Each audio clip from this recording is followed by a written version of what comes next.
Next up, last voicemail from our guy Nathan wants to talk a little about the Bayou Bengals.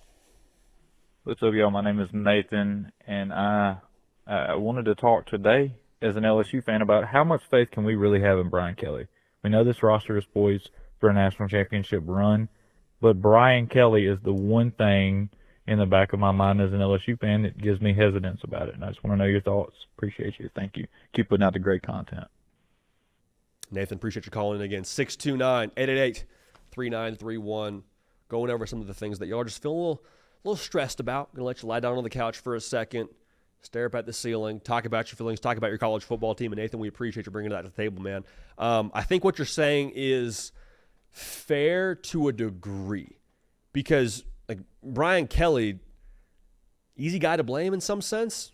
Like, lost the last 3 openers, which if you're a college football fan or you're an LSU fan, you say, well, why aren't we ready to play week 1? Because we do these great things the rest of the year. Jaden Daniels wins the Heisman Trophy, but we can't beat Florida State the first game of the season. Got Malik Neighbors slipping out of his break for an interception, and we got our first-round pick not ready to rock and roll. Is that on Malik Neighbors or is that on Brian Kelly? And Brian Kelly, too, I'm a fan of his, quite frankly. I appreciate what he is for college football and what he's done for us on this show. But, I mean, he's not the most endearing person in the world when people watch him on a press conference or people watch his opening statement with LSU at the basketball game and he's got the Southern accent, whatever. My take on this, though, is Brian Kelly's, while I see all the reasons for blame, he's actually the reason why I'd be optimistic about LSU.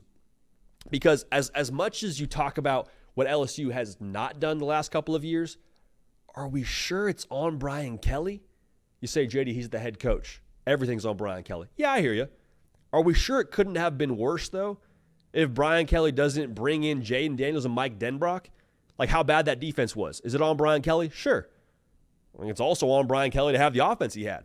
That was explosive as all get out. Also, who in the SEC, outside of Kirby Smart, do you think could have done more with LSU than Brian Kelly this past couple of years? Made the SEC title game his first year as the head coach out there. You say Kalen DeBoer? Yeah, maybe so. I hear the idea there. I hear the thought process there.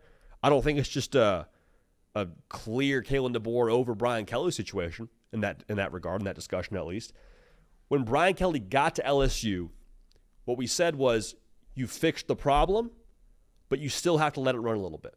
Like this is whenever you get like your computer fixed or your pipes fixed or whatever it is, what do people tell you? Turn it off, turn it on, it's fixed, now let it run. Brian Kelly comes to LSU. The problem in itself should be fixed because of what he brings to the table. Dude's coached, a million football games and won the majority of them.